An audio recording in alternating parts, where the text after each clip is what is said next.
Hey, Hang Squad. Welcome back to Joy of the Hang. As you can see today, Lauren is not with us, but we have the lovely Jessica Papineau here today. Hey, Jessica. Hi. Say to Lauren, how are you today? I'm good. How are you doing? I'm doing great. I'm doing great. Sorry you can't be with us, Lauren. But I would love to introduce you to her some other time because she's very much into fashion and she would love to meet you.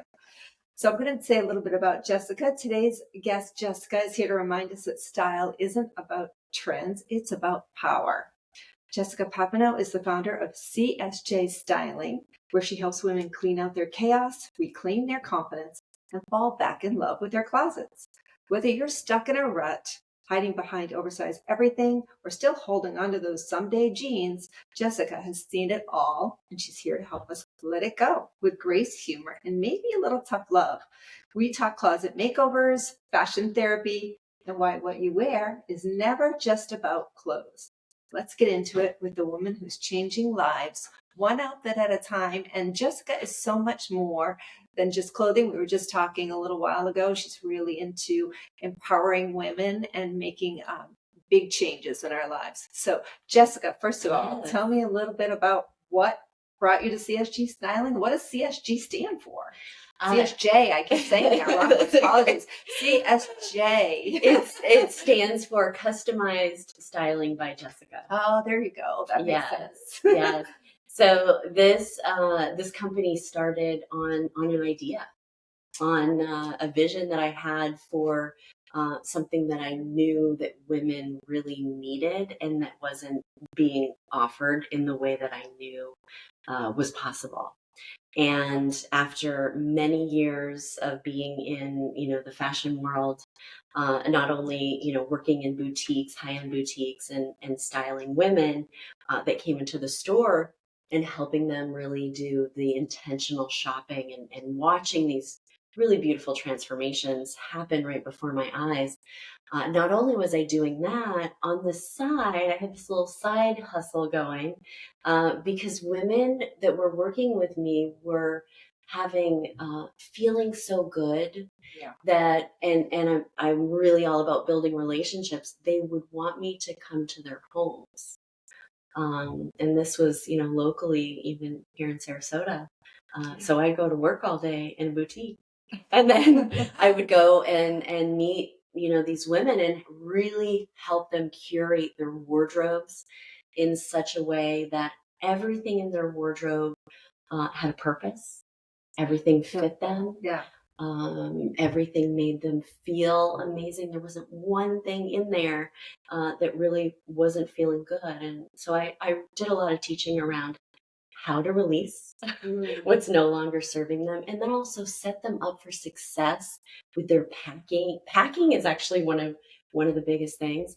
And then from there, packing to travel. Packing for travel. Oh, okay. So a lot of the people that I was working with back then were local, but they also, had homes in other places and would travel all over the world. So and who doesn't overpack? We all been there and done that. Yes. Yeah. But then, this company was born in 2019, February 14th, so Valentine's Day, February 14, 2019, and right before the pandemic hit, and it has just been a wild ride. I mean, I started out schlepping, clothes to people's homes and clearing out their closets, to now is a totally different thing, touching women all over the world. And I have a variety of programs that we have a team. I mean, it's just completely shifted in the best possible way. I love that. I love that. So tell me a little bit. I was fortunate enough to hear you on some other podcasts and some YouTube videos. Tell me, we're both from Maine, and I was so excited to meet you today because I was telling Jessica before we came on air, I meet very few people in Sarasota who are from Maine. So we are Maine sisters. Well, or maniacs. Maniacs. We're maniacs from small towns in Maine. I don't know if there's anything else other than small towns in Maine, but tell me a little bit about your upbringing. Wow, it's a very interesting story. So I always love to tell the story because it does shock people. I mean, you look at what I'm currently doing and what I've done for a number of years, and, people can even look at me on social media and go, oh yeah, she must have like come from fashion, or she Yeah. must have come from something New like York City. Yeah, Yeah. no, not at all. So, I grew up backwoods, literally backwoods of Maine, off the grid. Yeah. No running water. We had a hand pump, no electricity. Kerosene lanterns is what we had to light the house. We had one wood burning stove to heat our small space. We had an outhouse, and Yeah. in the morning we would have to take out a little pea potty to the outhouse, and that was my job, starting at about, I don't know, 6, 7 Great years job. old. Thanks, Yeah. Thanks. And we Builds character, right? That's what oh they my would say. gosh, Builds yes, character. yeah, and we had we were vegetarian, Okay. and so our food source, for the most part, other than some co-ops and things my parents were in, our food source was from our garden where we harvested the fruits and vegetables. I actually love that. I think that's great. Yeah. Yeah. Garden. I miss that actually, because it's hard to garden here in Florida. It's so hot all the time. Yeah. Yeah. I always had a garden too growing up. I didn't love the garden. You did? mean, no, I honestly, like, growing up the way that I grew up, I felt like I didn't fit in and belong there. I'm not saying it wasn't beautiful and wonderful. Yeah. But I thought, well, how did I end up here? I just remember thinking that at a very young age, because, so and of course, like, clothes were not a big deal to my parents, right? Right. Yeah. And my clothes came from, my mom would go to Salvation Army and she would get secondhand clothing for me. Right. Yeah. And I remember from as early as like 3 and 4 years old, going in my closet every day. And instead of going out and playing in the garden in the summer, I was literally in my closet pulling out all the articles of clothing, making a huge mess and being super creative, and putting these articles of clothing on and making all these outfits. And I would look at myself in the mirror, and I'd even pull in like some of my scarves and even her shoes and like a t-shirt kind of thing. I'd even put on like one of her t-shirts, take a scarf and wrap it around like a belt, and put on these shoes and dance around. But it was always in this full-length mirror. And in the mirror, I would look at myself and I would feel beautiful. I would feel like included. I would pretend. This is where my imagination ran wild, and my imagination became my superpower. Yeah. And it was so much fun, but it was definitely not something that my family approved of. Well, that's interesting though, because you mentioned to me too that you didn't have a television. How long did you not have a TV? How many years? What would you say? We had, I think it was when I was around 13 or 14, because at that time we had, my stepdad had put in 12-volt batteries, and we could do you remember those little TVs that had the built-in VCR, but the TV itself was like 6x9, like it was like a tiny little thing. And so we would only use it to watch movies and put the VCR on and rent a movie. And we all sat on a beanbag chair really close to the TV eating popcorn. It would be all staticky. And it was all, it was like, oh my gosh, we're watching a movie. But when I was younger and before I could read, I would listen to the radio. I loved listening to, I remember my parents, it was National Public Radio. And they had a thing on there for children's stories. And it was like a certain time every day or whatever. And I would sit in this old wooden chair, and we'd have the little radio, and I'd listen to all these stories.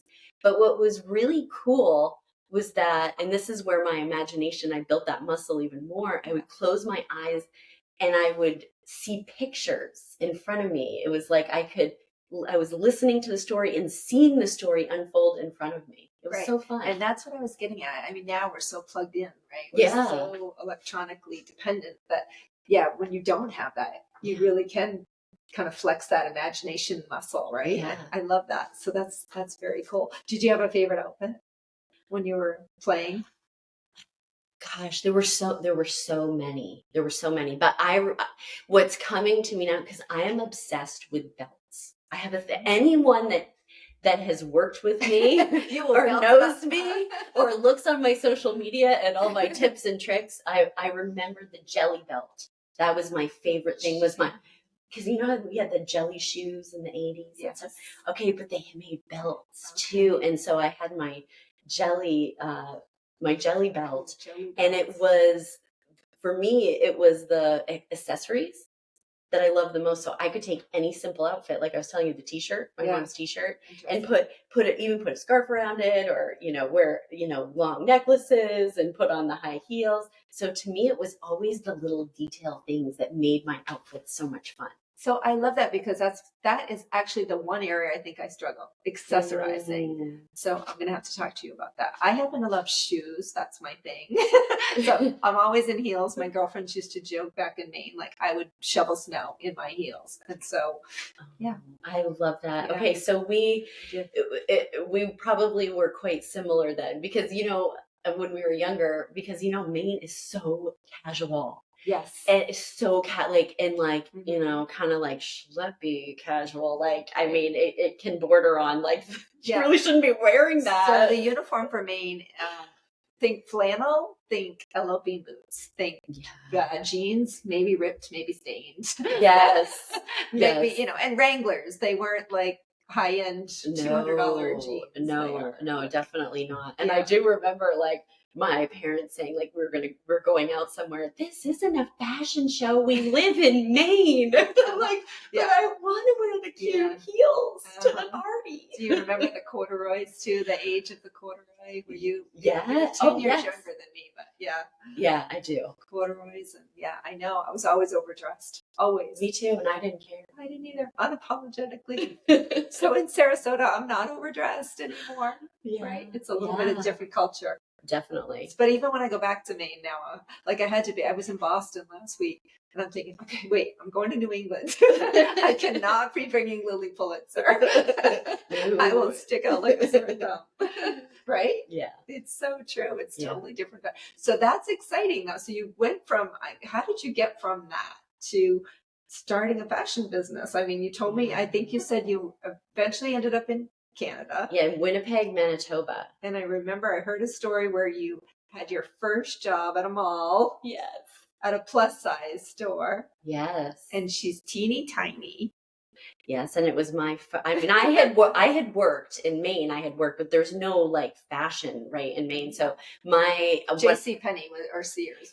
Or what was the other one? Fashion Bug. Oh, Fashion Bug. Fashion Bug. But so in Maine, I was like picking strawberries in the summer. I was babysitting. I was like, one summer I worked at a gas station. I mean, there wasn't a lot of choices as far as fashion, but I only had experience dressing myself really. And I would go to the library, the town library, and the smell of like the old libraries in Maine, like it was like, and the books were so old, and I loved the magazines. So I'd go and pull out like the teen magazines, Glamour, Elle, and I actually would like pull pages out. Like I'd be like, copy, pull the page out, and then recreate the outfit at home. And so that was the only experience I had. And so I moved to Winnipeg, Manitoba, and that was probably, it's definitely a pivotal moment in my life where it's so hard. I mean, 16 years old, you have all your friends in one place, you're going to a new country. I mean, it was very, I look back and I'm going to call myself courageous. I mean, it was a lot to do that, but my desire, number one, to be involved in fashion, which I knew I was not going to be doing in Buckfield, Maine. But number two, I wanted to feel included in what I loved. I wanted to be immersed in it, and I wanted to find my way because I wasn't finding my way where I was. I didn't feel like I belonged. And my dad, my parents had divorced when I was 5. My dad moved to Winnipeg, Manitoba, lived with his mom, and I called him up and I said, "Can I come and move and live with you?" And I didn't have like a super close relationship, But I go and I know you've heard the story, No, and it's very long. Our listeners have not, though. So okay, I'll tell the story if you don't mind. Share again. Yes, I will. Yeah. So I just remember like getting off the plane and like looking around and going, the whole world is in front of me. I'm gonna work retail. Like I just remember getting off the plane and thinking about the malls. I have made it. I'm gonna work retail. I'm gonna work retail. So I researched, and there was this mall that was like the biggest mall in the city, but you had to take 2 city buses to get there. And I had never been on a city bus, and so I put on an old typewriter. I like typed out a resume that was, of course, void of retail experience. So, I mean, I had to put the gas station on there and the picking the strawberries and babysitting and all the things. But I put on my nylons and my black skirt suit. And I had like this little bag that was like almost like a little briefcase bag thing that I thought was so cute. And I had to figure out how to do the bus thing. And so I get on the city bus and I had to transfer buses. I was so scared I was going to get lost. But I remember the bus pulling up, and I had to pull on the thing. I didn't even know about you pull on the thing and it dings. And I was like watching other people. I'm like, what do I do when I have to get off? So I get off at this big mall, and I walk up, and the mall, I mean, it's probably not that big, but to me it was huge because the malls in Maine were so tiny. Yeah. And they were far away from my town. Yeah. And so I walk in and I proceeded to hand out my resume, my old the old typewriter resume, to all these stores. And I was not understanding why I wasn't getting the reaction I wanted. Like, oh yeah, we'd love to have you for an interview. Come on, let's go. And so I was asking, but I was getting shut down. And I remember I was on the 2nd floor. I had gone through every store, and there's this little kind of boutique store at the very end, furthest end of the mall, in this little corner. And I walk in, and just with as much excitement and enthusiasm, even though my feet were killing me. I mean, I was like sweating, and I'm like trying to fix my hair before I go in. And I walk in, and I walk straight into this woman, and I said, hi, are you the manager? And she said, yes. And I said, I just want to work here. I just love fashion. I've only dressed myself, but I really want to dress other women. I know I'll be great. Yeah. And she hired me. And I thought, okay, here I am. Here's my opportunity. I made it. And then I know you know the rest of the story, but my first day going in and so excited, and I really didn't realize, I didn't have the self-awareness to know, okay, I'm really long and lean and skinny. And number one, I didn't realize I had been hired at a plus size clothing store. So the women are plus size and I'm scrawny and skinny, which didn't bother me at all. I was excited. I was still just as excited, but I didn't know that these women, because it was a women's suiting store, like these are high level executive women that are shopping there, and they're coming in and seeming like, like a really big deal. I was intimidated. But what I didn't realize is that they also had some body insecurities. They're looking at me going, how is this scrawny kid going to dress me? Right. They were intimidated by you. They probably were. And I didn't know. I had no awareness of that. Of course not. You were 16. Yeah. Yeah, of course not. Yeah. And so I would watch them walk in, not want my help, put their hand up when I would ask them if they needed help. And it was really hurting me, hurting my feelings. I'm like, I'm where I thought I belonged, and nobody wants me, is how I felt. But I would watch these women. It was very interesting. In my mind, I was dressing them with all the clothes. Like I wasn't physically doing it, but I was dressing them with the clothes. And I would watch them walk around the store, frantically grab all these things, go in the fitting room, come out, look in the mirror, and then they didn't look confident anymore. They would look like, I could see them look at areas of their body almost in disgust. Mm. And their body language would change, and they'd be hunched over and they'd look upset. And I thought, what is happening? They're beautiful. They're just not putting on the right thing. I remember thinking that. And they go back in the fitting room and come out with their clothes on and leave the store. And do you want me to tell you the Kathy story, or should I start? I definitely want to hear the Kathy story. But what I've heard so far is, what I'm impressed by, first of all, is that you would take no for an answer, and you kept going to every single store. And obviously you are the type of woman who is very motivated and driven. And I have a ton of respect for that. So, and the fact that you were so young and you just wanted to make it happen. So, I'm hearing that, but I'm also hearing like, I love that you had the awareness to notice how the women were changing at such a young age, to women based on the clothing that you're putting on and Yeah. how that makes you feel, because it's so true. When you put something on that doesn't make you comfortable or makes you feel, Yeah. either maybe it made them feel bigger than they were, or whatever it was that made them feel Yeah. insecure and just not beautiful. Yeah. Like that is such an important thing, just to have confidence, right? And Yeah. it people don't realize what you wear is important. It's a reflection of who you are. Yeah. And I kind of believe in the saying that you never get a second chance to make a first impression. And so for me, it's like I always want to go out looking my best. Yeah. So, but I do want to veer off just a second, because we have talked a lot about Maine, and I just want to shout out to Maine girls, like we love you. And we're not dissing the fact that a lot of people in Maine are casual. That's awesome.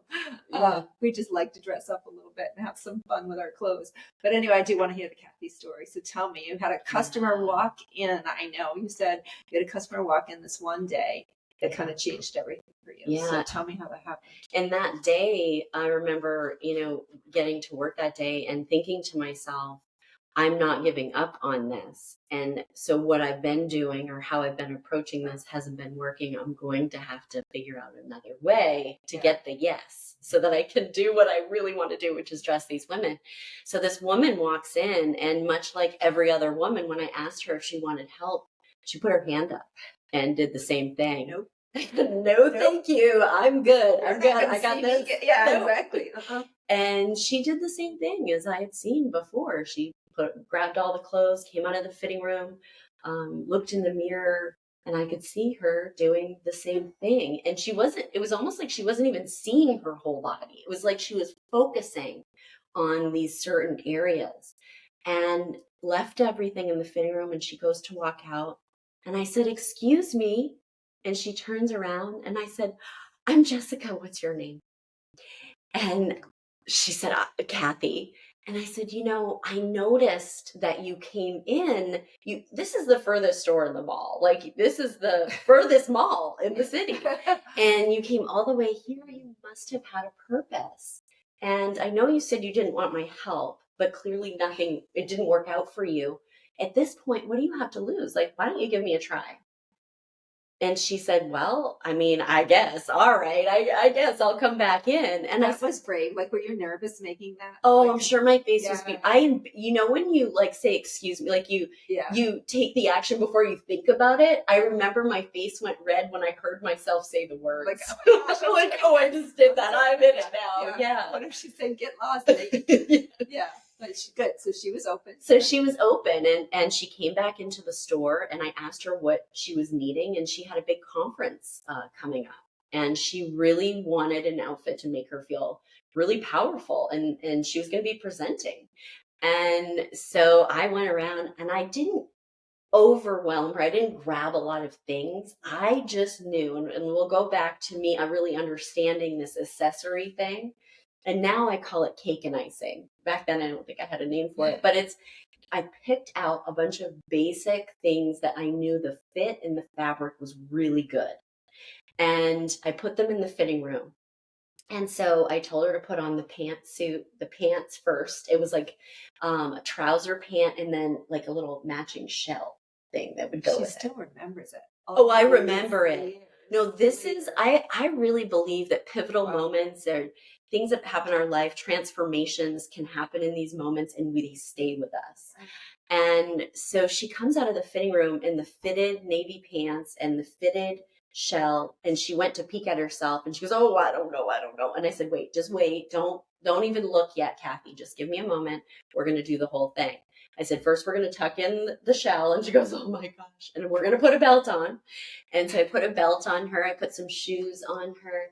This long duster sweater I put on her, and it was open and just kind of cascaded down her body. Some long necklaces, and then this scarf that we just kind of laid, and it just kind of cascaded down, where the...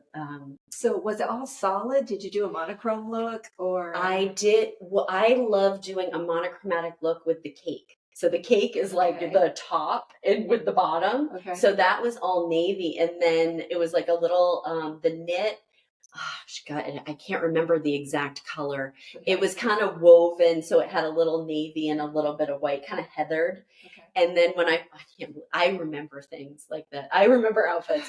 And then the scarf was a floral print. So that's where I kind of brought in a little bit more color, and it had navy, but it had pink and blue, like all these different colors. And it was really beautiful. And I put it on her, and I moved my body from in front of her. So I was like peeking in, watching her look at herself. And there was a shift that happened where she started at her feet, like she was looking at her feet, and she kind of like scanned all the way up her body and then kind of went back down and landed with her eyes. It wasn't the same thing. She wasn't focusing. She didn't like land where she was before. I was watching her disgusted. This time, her whole face lit up and her eyes filled with tears. And she turned to me and she said, I have never in my life felt this way. I actually feel pretty. In fact, I feel beautiful. Like, you've got something, kid. Like, you've got something special. And that was my moment. I knew in my soul that my gift to give the world was teaching women how to discover their beauty and really step into this full power, because I never got to hear the end of what happened with Kathy and her presentation. But for so many years, I've worked with so many women. I get to hear the story after we do that thing, and really how these big shifts happen, like their frequency rises. It's, they begin to look at themselves and really connect with their inner gifts. And when they do that and they allow them to kind of flow through them, when they're stepping out the door, they're sitting down to do their Zoom meeting with a client, they are fully showing up and allowing that to kind of go through them, and their frequency rises. It's one thing to say, yes, from a visual standpoint, image is very important. People make a judgment within 7 seconds. Yeah. But there's another piece to it, is that frequency and that raising of that frequency, because it's magnetic. Right. It really draws you attract right. others that really need you, that you're meant to serve. I agree with that, because I notice when I'm walking at a higher energy, higher level, people come up to me, or they'll, compliment me, or just want to engage in some way. And I feel the same way if I see somebody. Yeah, it's pretty powerful. That's great. Well, I love that story. So thank you for sharing it again. I've shared it many times. All right, I'm going to ask you hopefully some new questions. Yeah. All right, be honest. How often do people tell you, I have nothing to wear, while standing in front of a packed closet? Oh, yeah. It's always, I do many calls with women that are very curious about what the experience is like working with me. And then, so the thing that I hear all the time is, I have a closet full of clothes and I have nothing to wear. It is definitely a thing. Yeah. And why is that, though? Because things are outdated. It's time to edit the closet. Why do people feel there's so many reasons why? I guess we can just start with, the fashion world and how things are really set up, from marketing and stores and all of this. But, really as women and as human beings, we buy on emotion, right? We buy like that shiny, pretty thing that's going to make us feel good in the moment. And I know the women that are listening, I'm sure the women that are listening probably love fashion, because that's who you are. So, I'm sure those women have had that moment of walking in a store and seeing this like beautiful top on a mannequin and going, I need that. I want that. I'm going to buy that. And they buy it. And then there's this adrenaline rush. It's a high. And they've done research on this. It's a 20-minute high. Ooh, okay. Then it goes away. It's fleeting. So then you get home, you take the top, you put it, you hang it up, right? And then it's date night and you go, I'm going to wear that new bra. Okay. And you go in your closet and you put it on and you go, oh, I don't know what I'm doing. What am I going to wear this with? Exactly. I don't have any bottoms. I don't have any bottoms. And I don't know if it actually looks good on me. I was looking, the clerk or the salesperson said it looked good. And I was in their mirrors and they had the mirror tilted in such a way. And now I'm looking in my mirror and it's awful. Now what am I going to do? Well, most people leave it in their closet and they do nothing. Yeah. And then they do the rinse and repeat, the same thing over and over again. Most women have about 70% novelty items, such as what I'm speaking about, this shiny, pretty thing that they love. Yeah. And they do not have enough of the basic pieces that are not exciting to wear or to buy. Sorry, not exciting to buy. Yeah. You know, it really needs to flip. Women also, many of them do not understand fit and fabric and the importance of really nice fabric. As women, I see so many women, the women that I'm working with are professionals. They're high level, high achieving women. And sometimes, they invest in themselves in all kinds of areas. They invest in their family. Yes. They want to be the best version of themselves in every area. They want success. So they understand, if it's their home life, if their child needs a tutor, they're getting their kid a tutor, their hockey equipment, all the things, things, right? But they're even in this woman that I serve is investing in herself. She'll get a business coach. I mean, she'll take courses outside of what she's doing because she's wants to level up in her business. She's striving, but then there's this missing piece where she doesn't completely feel that she's worthy of fully investing in her wardrobe. It's just astonishing to me, even women that seem to have it all. And maybe they even spend, some of their money on designer shoes and handbags, but they'll have t-shirts and like jeans that they've had for 25 years that don't fit them, that are that they're actually still even wearing this old t-shirt around the house because no one's going to see them. So why? I'm going to save my clothes. It's almost as if it's a little bit of a worthiness. Yeah. You've got me thinking about my own closet, my skinny jeans that apparently have now. I just got into skinny jeans and now I'm finding out they're out of style. No, they're not. They're not out of style. No, they're not out of style. Good. Skinny. This is how the fashion world confuses us. Yes, I'm very confused. Okay, so they're not calling it a skinny jean anymore. It is called a cigarette leg. Oh, okay. So I buy, because I have a full inventory, as you're in my space right now, getting to see my studio. And so I've already made my buys for fall and for winter. Do you know that the cigarette jean, which is much like a skinny jean, also known as, it's bad. I mean, I'm sure you saw last fall and winter, there were so many of the tall boots coming back, the high boots. Okay, so we want to wear them with more than just dresses, and we don't want to wear them under our jeans. So we need the cigarette jean back. Now, that doesn't mean to go back in your closet and start wearing the skinny jeans you had. It means that there's something better. Ooh, okay. There's something better because fabric changes. They're constantly making the fabrics better. And oftentimes, too, women are hanging on to things in their wardrobe that are part of their past. And I'm going to get really hokey here. Okay. I believe that clothes do have frequency as well. I do believe this. And, as the high-performing woman, as the woman that desires to really create impact, be the best version of herself in every area, and she's striving and she's pushing to be this woman she wants to be, and her clothes that she wore even a year ago, 2 years ago, 10 years ago, that is the woman that she once was. So as we're stepping into these bigger new versions of ourselves, what we once wore isn't the same anymore. It's different. So when this is why also, when you put things on and you're trying on the outfit that you bought a couple of years ago and you're like, I liked it then. Now why am I looking at myself and saying it's just good enough? It's because you've evolved. So those are some things to think about too. And then I have my 3 Fs. Okay. Fit, fabric, fashion. So I talked a little bit about fabric, the importance of fabric. Over time, fabrics break down, and we also need to be very cognizant of feeling things before we buy them. If they feel icky, if they don't feel like we won't wear luxury, Yeah. well, and maybe we will. I see women that do, but they're like uncomfortable in it, right? And what are you telling yourself when you're not buying good fabrics? You're telling yourself that you're not worthy of wearing something better.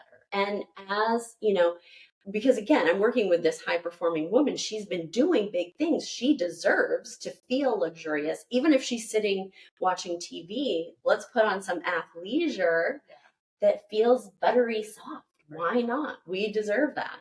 Right. But fabrics do break down. So quality instead of quantity.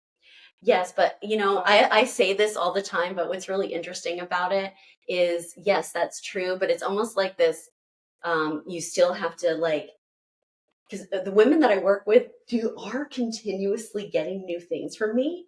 They just are, because usually they're starting from ground zero. They're completely reinventing themselves, releasing their whole wardrobe as their past, because they're stepping into way bigger versions.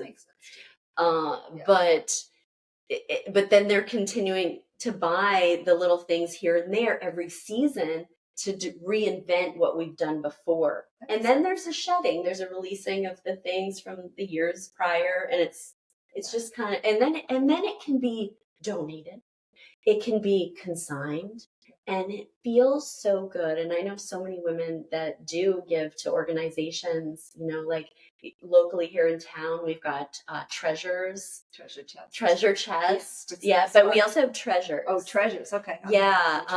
A treasure chest is Spark, and I've worked with them before, but how good does it feel when someone that's maybe an up and coming woman, or maybe she's had something really hard happen and she's trying to, find her version of herself, that she can go in and actually get that piece. And then that piece has really good frequency from when you wore it back in the day. Oh, I love that. So fit, fashion, and fabric. So the fit of the clothing being, making sure that it fits your body properly. A lot of people are wearing clothes that are oversized because they are hiding. They're hiding those areas that I was talking about, that, they're looking in the mirror, they don't like something about their body and they cover it up. But oftentimes when you do that, you're actually magnifying the area. Okay. And you're telling other people that you don't feel good in your body. Yeah. And so when you can find a fit that skims your body and highlights the best parts of you, you can begin to be like a whole body, a whole person. And I know you actually, and I'm going to bring this person up because she is finally telling the story. Okay. A podcast that I was on. Yes. Okay, Christina. Okay. I can't wait. So I have a meeting with Christina tomorrow because I heard her on your new podcast, which we have to talk about too. But Jessica just started a new podcast as well, the Jessica Papineau Show. Yes, the Jessica Papineau Show, living aligned, styled with purpose, and way more than fashion.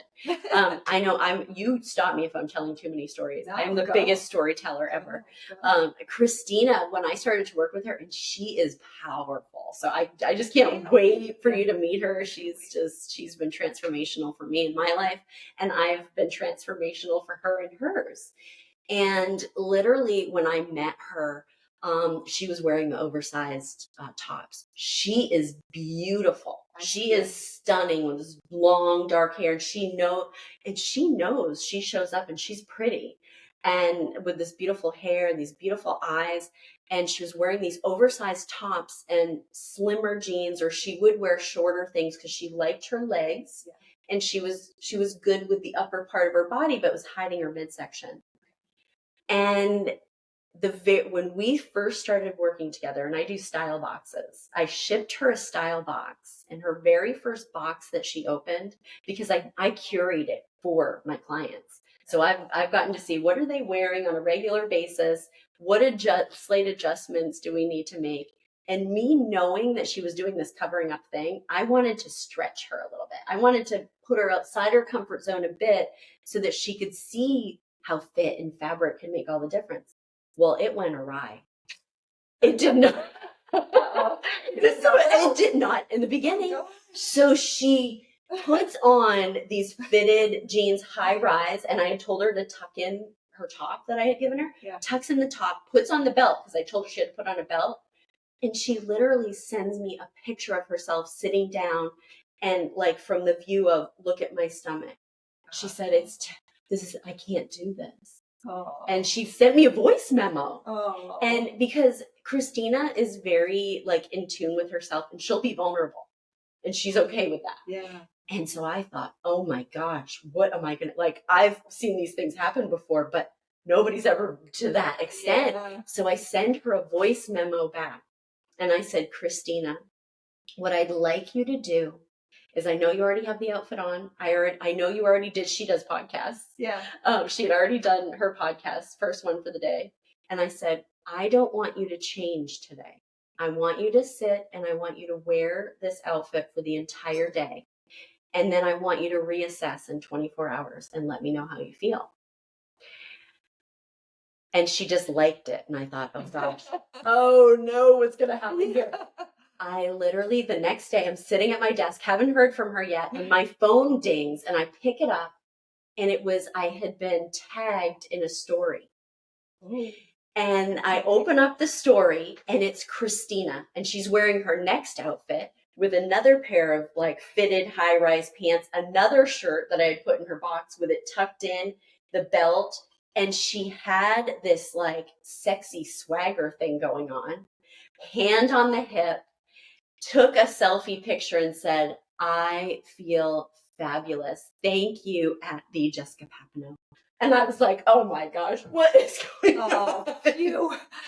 But the reason why I'm telling you this story, because we talked about it later, and that was kind of the opening of the door for her. And it was very stretchy for her. And she felt exposed. And sometimes, this is what I tell people too, it's really important to get curious and try things that we wouldn't normally do. So if you normally wear a big oversized something because maybe you don't like your hips or maybe you don't like your butt or whatever it is, once you be curious about trying something that's a little more fitted, but being really intentional about what it is and being cognizant of the fits and of the fabric. I can empathize with Christina though, because I can understand where if you're trying to make that change and try something different, when you put yourself in something that's unfamiliar or seemingly uncomfortable, all you do is focus on the areas you think are your flaws. Yeah. Right? That's where your face immediately, your eyes go to that muffin top or whatever it is you think is wrong with you, right? And I hate that word, wrong with you, but we all are so judgmental. We're so hard on ourselves that, I have space between my bottom teeth that drives me crazy, and it's all I can ever see on a video, and probably nobody else would notice it. I would never ever see that. Yeah, so my eye goes right there, right? Yeah. So it's so funny, and now that everybody else knows, they'll be looking at it. But I can understand though when you're trying to put somebody in something different, their eye is going to go to.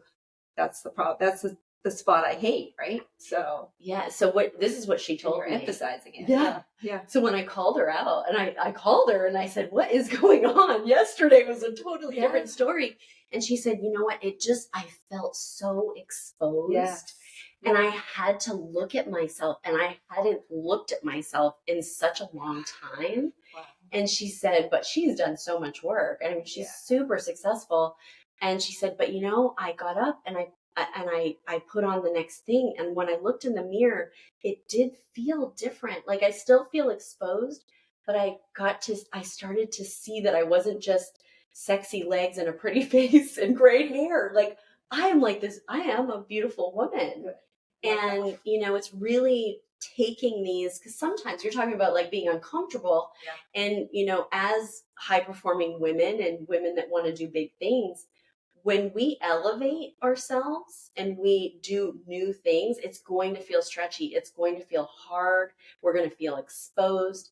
And that's the indication. And she knew this because she coaches women on this. She knew that was her indicator to lean in and be curious. Yeah. So this consistent action of getting up, I call it getting up, suiting up, and showing up every single day, whether you feel like it or not, is so critical. Because when you're looking at yourself in the mirror before you start your day, you want to be able to connect to your insides, your internal self, so that you can allow that to come through with every client you work with every relationship you have. I talk to women all the time about when we first started working together to after a couple months, they're having more sex with their husbands because they feel sexier. Because they feel sexy, and they're actually Yeah. fully present when they're having date night. They're not thinking, oh, I don't want to be here because I don't feel good in my outfit. Right. That's so true. That's so true. And that's a really good result. More sex with your husband is not a bad thing. That's a really good thing. But anyway, I want to talk more about, I know that you're a stylist and you love clothing and fashion, but tell me more about the women empowerment programs that you do and the speaking that you do, and why living your purpose is so important. Tell me more about that journey for you. So I would say, the woman, because I can't serve every single woman one-on-one. I'm one person, right? And so I got to a point in the business where I was like, I need to, expand what it is that I'm doing. And so I brought on some new programs, one of them being a mastermind. And once I started the mastermind, because I had started to work with women one-on-one that were doing a lot of keynoting, book writers, high-level coaches, like leadership coaches that were in this women empowerment world. And there was something that I noticed that was really intriguing to me and that was really deepening my ability to help them. And it was that they were up for change. They desired change, and they were hiring me. Yes, they wanted to have this curated wardrobe, make it easy for themselves. They didn't want to have to think about what they were going to pack, all the things. But they also were willing to be vulnerable, and they were willing to listen to me and stretch themselves, much like I was describing of Christina. And so what that was allowing me to do was do better work, more work with them. And I would see this gap between where they were in their business, even how much money they were making getting on the stage, to increasing, doubling their income, 10xing their income. The stages were bigger, and just there were big transformations that were happening. And when this happened, I started to grow too and learn from them. Yes. And I started to go to these events of empowerment, and my mind was blown. I love this space. I've always loved the self-development world. Me too. My dream is to do a TED Talk. That's my dream. I'd love to be on a TED Talk stage. Well, you're going to do it. Oh, I know you're going to do it. I would love to. Oh, I know. Yeah. I mean, I know so many women now that have done TED Talks, that women that have done TED Talks that still have difficulty getting on social media and doing just a 30-second story, because this is not easy stuff. And that's the other thing I learned being in this world, because I'm around some women that are, really high up there in the keynote speaking world of they get paid thousands and thousands and thousands of dollars to come in and speak. Yeah. And they have they're nervous too. But I think that's wonderful. That's great. Yeah. So the mastermind. So the mastermind was born out of all these women that I was meeting. And one of my other superpowers, aside from the imagination, is my ability to network and build relationships by networking. And so once I started meeting these women, I wanted to introduce them to one another. Because women that I'm working with are all over the US. I have a couple of them are into Canada as well.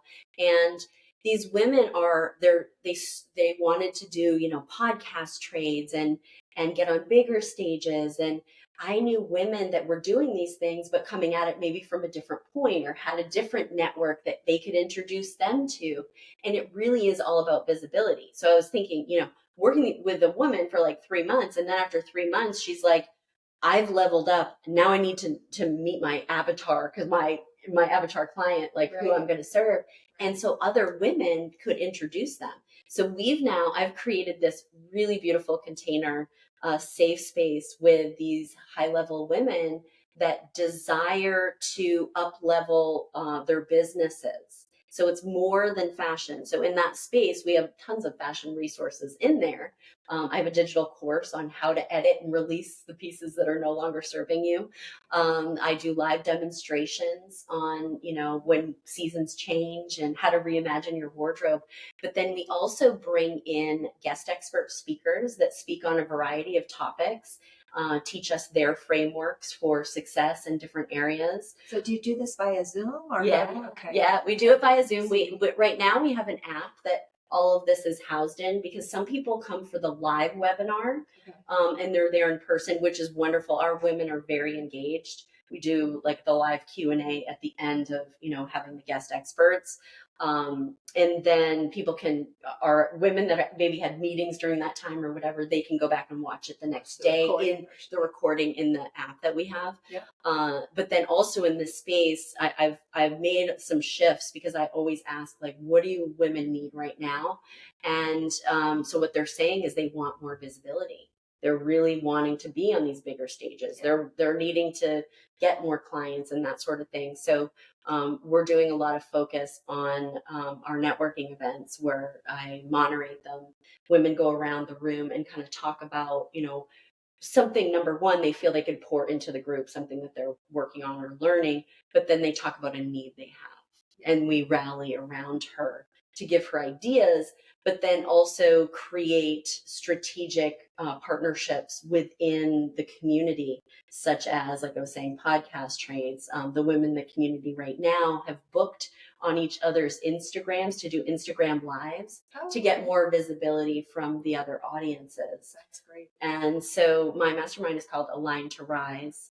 And it's my heart and soul, because my word of the year actually is rise. Love that. And I truly believe that when you get like-minded women that are aligned in their thinking, that want to create impact, that have the knowing that they have this purpose and this gift to share with the world, when you get those types of women in one space that have this expansive thinking and that also desire to lift other women up, this is where true innovation happens.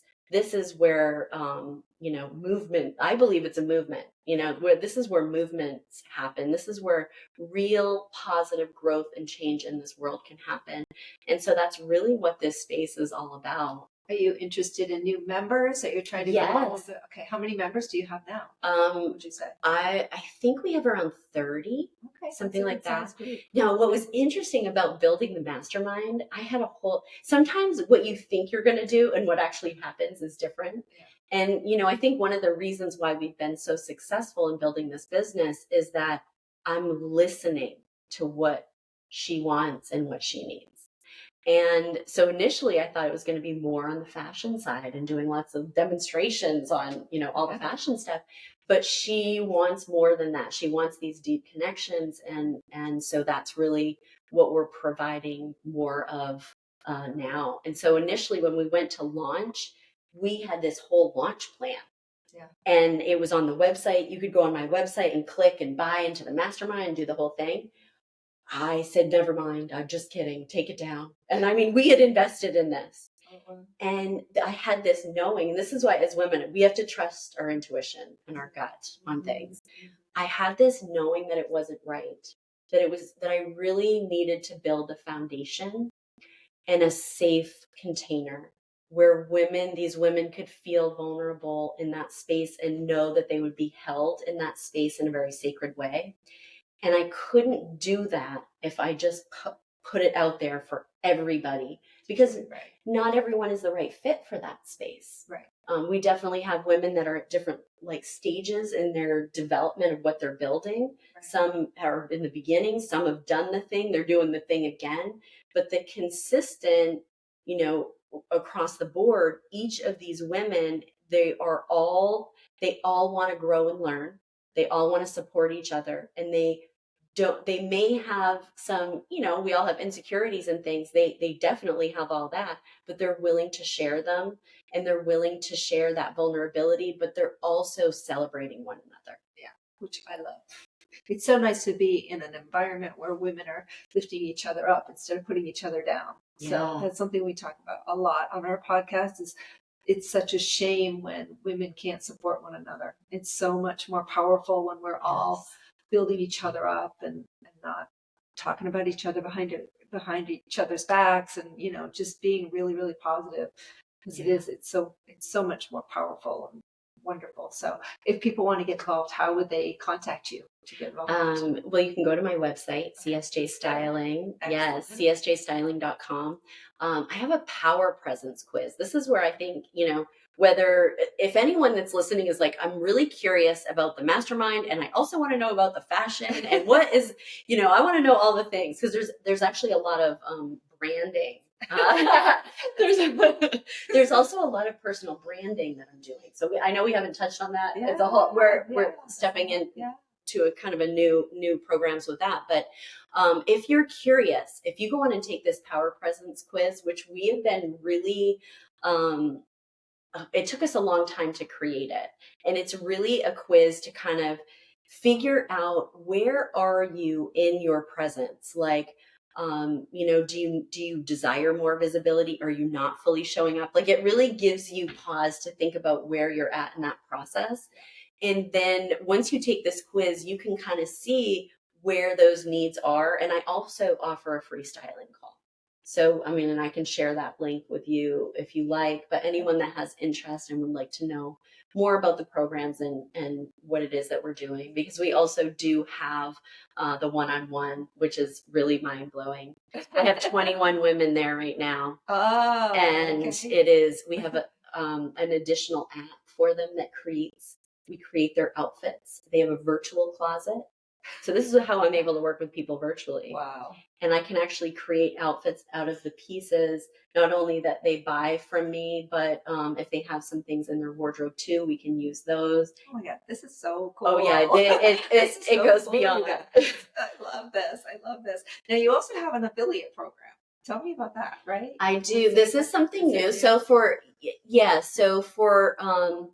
other women that are, it's kind not of a referral program. It's basically, it's a refer. Yeah, it basically is. So, if anyone that really is in the space of desiring to lift other women up, they have visibility out there, they have a strong presence on social media, or they have, podcast or whatever, and they see that my programs are in alignment with their vision for what they're building. Yeah. That's a really great place for them to say, okay, I'm going to go, because you can go on my website and fill out the form, and I'll reach out to you and we can chat about it and see if it's the right fit. Because of course we want to make sure that it is in complete alignment.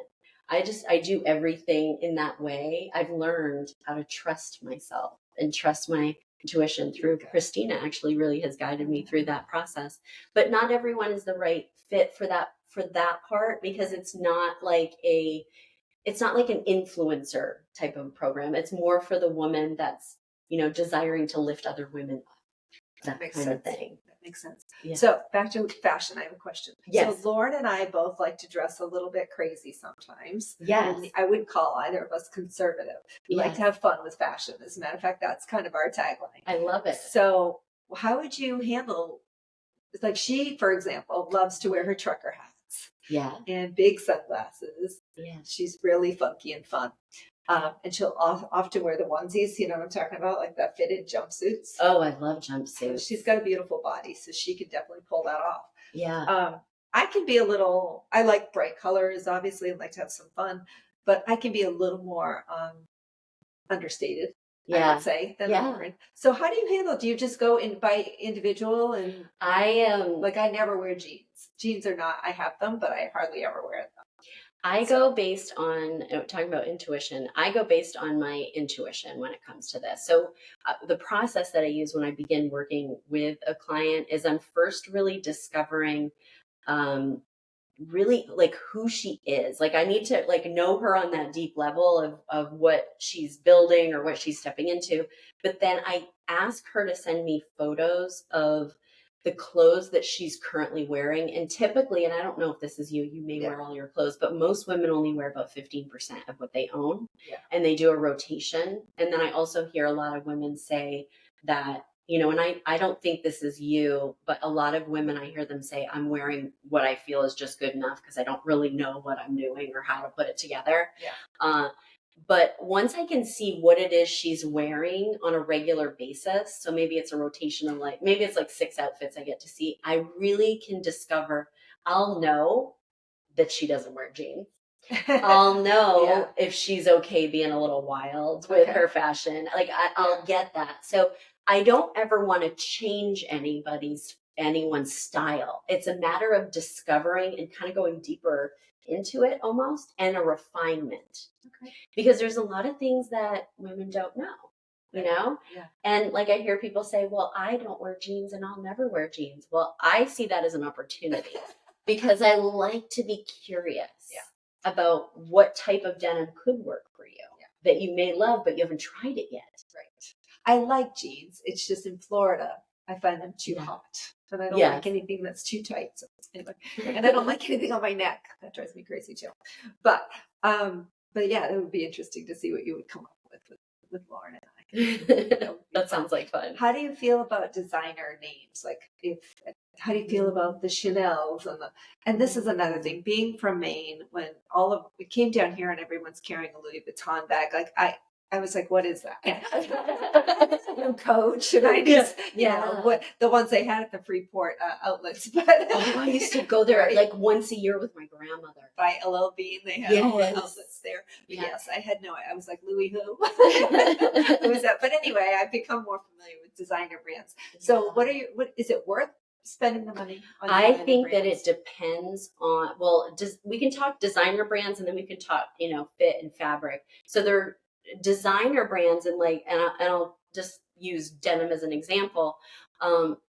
Typically higher end designers are going to have more quality fabrics. I mean, that's just a given. Not to say all the time, but they are. Then we have high end designers when we're looking at Chanel and and Gucci and Prada and all that, Dolce & Gabbana, all the things, right? Yeah. And that is an even higher price point. So my price point is a little less than Chanel, but we have, I don't recommend doing anything that's super, super, super low end in that the fabric isn't good.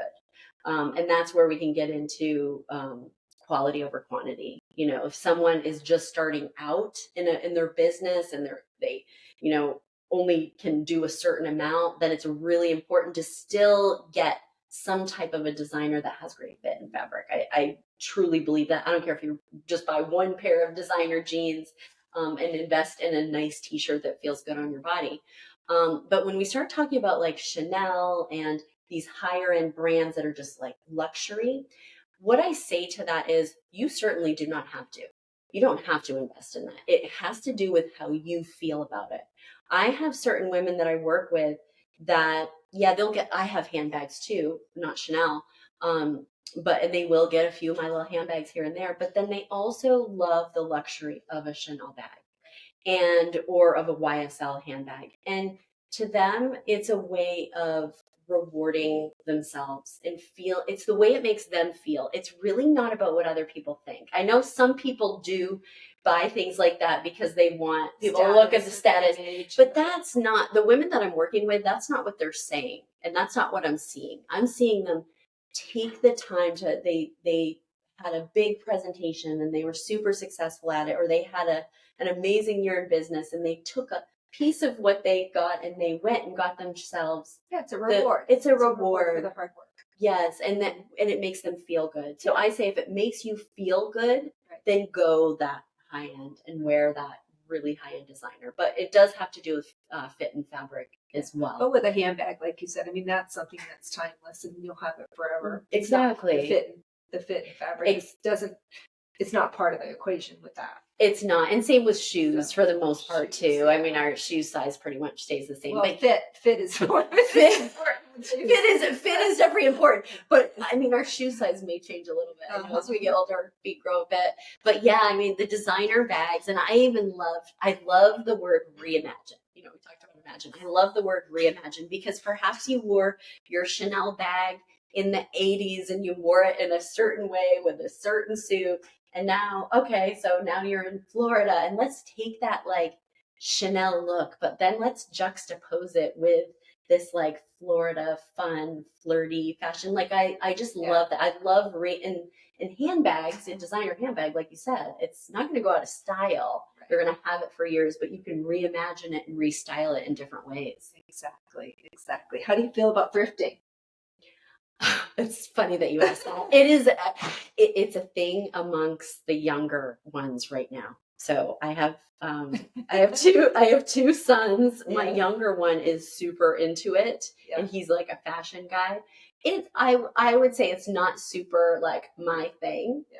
However, if you find something in a, like a consignment store or whatever, that maybe it is like this really great piece, but it was part of like someone's past life of what they did in the past, and it's not serving them, but it serves you. Yeah. And it's, say it is a Chanel bag or something really exciting like that. Yeah. Then I say go for it. I love thrifting, and the good for me, it's about the joy of the hunt, but it's also like sometimes you find things with tags still on them, so there might be something minor wrong. What's the most common fashion crime your clients are committing, and how do you gently or not so gently fix it? Oh gosh, there are quite a few.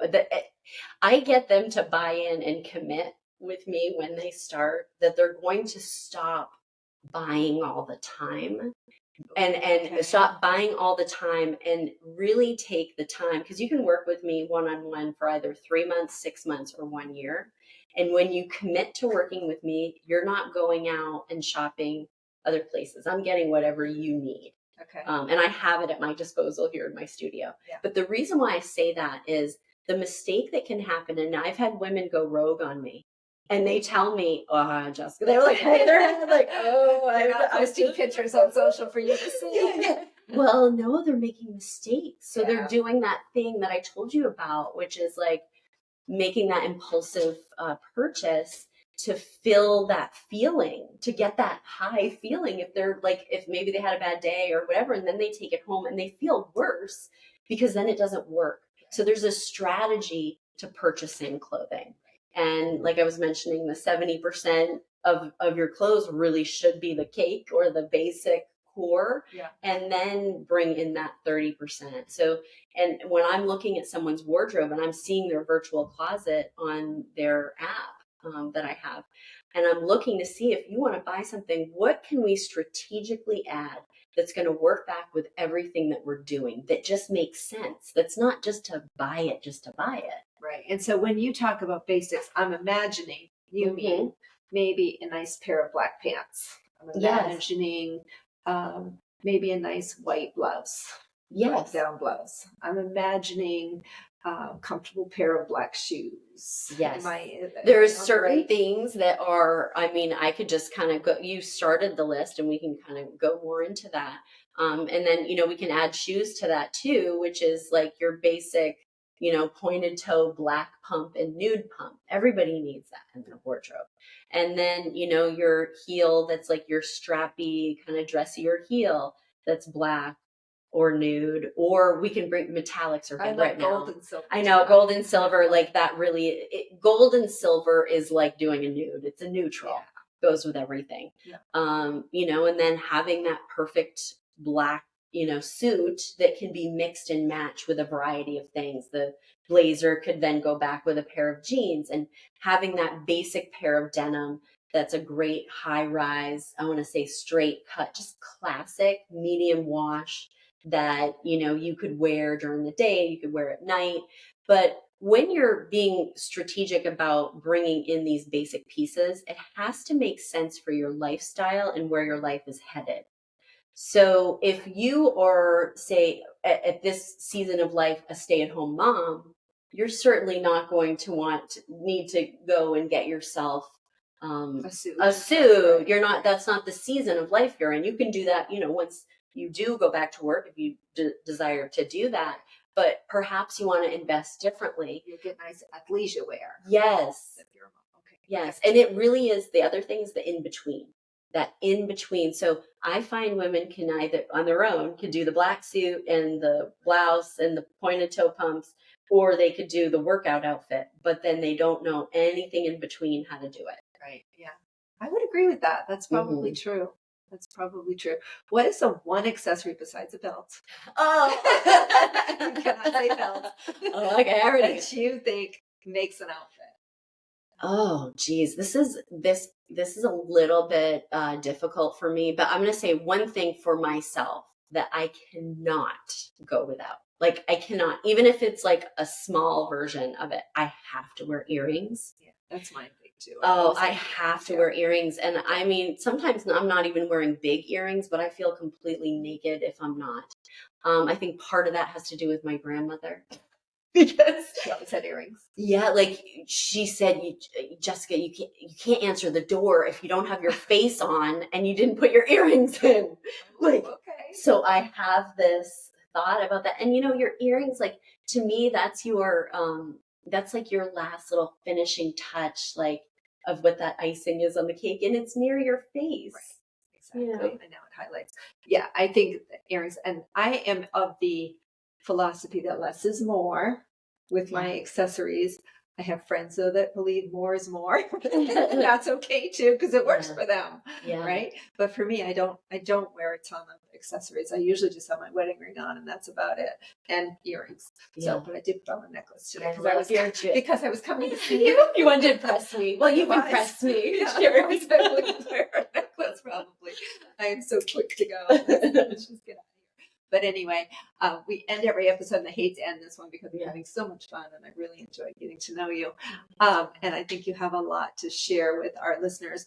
But that being said, we have to come to a close. And I started by telling you that we end every episode asking, what kind of advice would you give your younger self?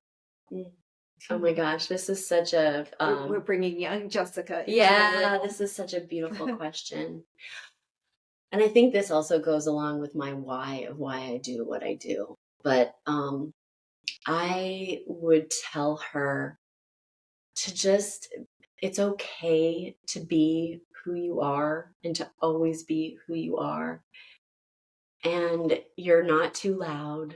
You're not too fashionable. You're not too much. And you can keep being big in the room. You can keep walking in and being that way. It doesn't matter what anybody else thinks.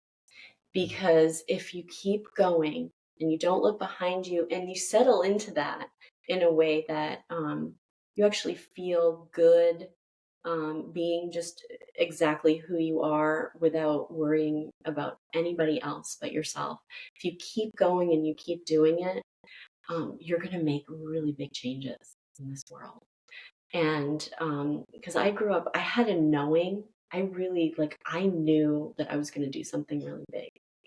But everything that happened around me and how I felt really was the opposite of what the feeling of doing something big would be. And I never felt like I belonged. I really didn't fully feel like I belonged until I was about 40 years old. And so all those women out there, I think every woman has that little piece of them that's like, is it okay for me to fully open up and be who I truly am and show up in this full power? Or am I going to be too big in the room? Am I going to be taking away somebody else's light and being the bigger one in the room? Is it okay to do that? And what if people don't like me? And what if I never find the right people? But what I'd love to say to younger Jessica is, if you keep doing this and you continue to just be who you are, that you will repel those that are not meant to be in your life. They will go away, and that's okay. And then what will flood in will blow your mind of the people out there. I don't have anyone in my life that is not in alignment with their purpose and who they are, and they really want the best for themselves and others. I don't have any drain in my life anymore, and I didn't know it was possible when I was younger. I love that. I feel that. I'm getting teary-eyed. So yeah, thank you. I love that. That was beautiful. And yeah, I feel it.